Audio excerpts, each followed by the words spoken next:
வணக்கம். எப்படி இருக்கீங்க? இந்த சாக்ரட்டிஸ்ன்னு சொல்லி ஒரு பெரிய தத்துவ ஞானி இருந்தார் இல்லையா? அந்த சாக்ரட்டிஸ்ட ஒரு நண்பர் ஒருத்தர் ஒரு நாள் ஓடி வந்து, சாக்ரட்டிஸ் நான் உங்களுக்கு ஒரு முக்கியமான இன்னொருத்தரை பத்தி நான் செய்தி ஒன்று கொண்டு வந்திருக்கேன்னு சொல்லியிருக்காரு.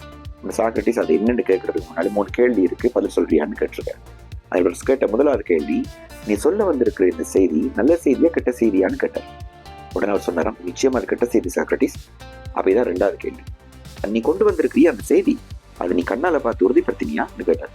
உடனே சொன்னார், சேச்சா நான் உறுதிப்படுத்தல, பட் எனக்கு நம்பிக்கையான இடத்துல இருந்து தகவல் வந்திருக்குன்னு சொன்னார். அப்படிதான் 3வது கேள்வி, நீ கொண்டு வந்திருக்கிற அந்த செய்தியால உன்னுடைய வாழ்க்கையிலயோ அல்லது கேட்கறதால எந்த வாழ்க்கையிலயோ ஏதாவது மாற்றம் பெற நினைக்கிறியான்னு கேட்டார். சேச்சா அப்படி வரமுன்னு இல்லை, பட் உங்களுக்கு சொல்லணும்னு நினைச்சேன். உடனே சாக்ரட்டிஸ் சொன்னாரா, நீ கொண்டு வந்திருக்கிறது ஒரு கெட்ட செய்தி, அது நிச்சயமா உறுதியற்ற, உன்னாலே உறுதிப்படுத்த முடியாத ஒரு செய்தி. 3வது, அது எந்த விதமான வாழ்க்கையில் மாற்றத்தையும் தராதுன்னா அது ஏன் நீ தூக்கிட்டு வந்தாய், அதே நீ எனக்கு தாராயின்னு கேட்டாராம்.